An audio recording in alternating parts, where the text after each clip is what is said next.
పరలోక రాజ్యమును స్వతంత్రించుకొనుటకు మార్గమును కనుగొనము. ఆత్మయందు దీనులయుండుట అంటే నిజమైన అర్థమేమిటి? మత్తయి సువార్త 5వ అధ్యాయం 3వ వచనము గమనించండి. ఒకవేళ మనుషులకు ఇది తెలియనట్లయితే వారు పరలోక రాజ్యంలో ప్రవేశించరు. అనేక మంది విశ్వాసులు నేడు పరలోక రాజ్యములోనికి ప్రవేశించడానికి ఇదే ముఖ్య కారణము. ఆత్మయందు దీనులయుండుట అంటే అర్థమేమిటి? ఈ విషయమును సాదృశ్య రూపకంగా మనము అర్థము చేసుకోవడానికి ఈ లోకంలో ఆర్థికంగా పేదవానిగా ఉన్నటువంటి ఒక వ్యక్తి గురించిన ఉదాహరణను చూద్దాము. ఒక భిక్షగానికి కనీస అవసరములైన ఇల్లు, పని, ఆహారము ఉండవు. తాను ఇంటింటికి తిరుగుచు తన పాత్రలో తన కోసము ఆహారము అడుక్కుంటాడు. అతడు ఆ పాత్రలోనిది తిన్న తరువాత ఆ పాత్ర ఖాళీ అయిపోతుంది. కాబట్టి తరువాత రోజు ఉదయము యథావిధిగా మరలా భిక్షమడుటకు వెళ్తాడు. అనుదినము అతని జీవితము ఎలానే ఉంటుంది.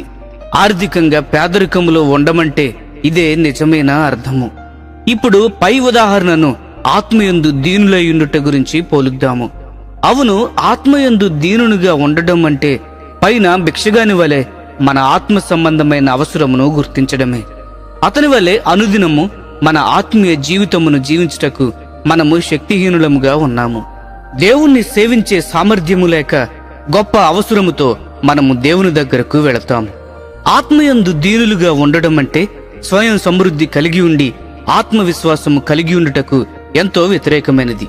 యేసు కంటే ముందు ఆదాము నడిచిన పురాతన మార్గమును మనుషులు ఎరుగుదురు. ఆదాము యొక్క నాయకత్వములో స్వయం సమృద్ధి, ఆత్మవిశ్వాసము అనే వాటికి ఎంతో విలువ ఉంటుంది.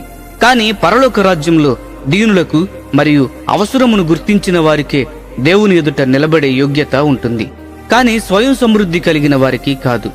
అవును, ఇటువంటి వ్యక్తినే పరలోక రాజ్యమంతటిని స్వతంత్రించుకొనుటకు యోగ్యుడు అని పరిశుద్ధ గ్రంథము ఈ సత్యంతో ముద్రవేసింది. తన ఆత్మీయ అసమర్థతను తెలుసుకుంటే పరలోక రాజ్యం యొక్క తాళపు చెవిని కనుగొంటాడు. ప్రియమైన స్నేహితులారా, మనము సొంత బలం విషయంలో బలహీనములుగా ఉన్నప్పుడే మన ఆత్మీయ జీవితము మరియు పరిచర్య అభివృద్ధి చెందుతాయని మనము భావించగలము. ఈ మార్గంలో మనము పరలోక రాజ్యమును స్వతంత్రించుకోవడానికి మనకు సహాయము చేయమని ప్రార్థించదము. ప్రియమైన స్నేహితులారా, మీకొక చిన్న మనవి.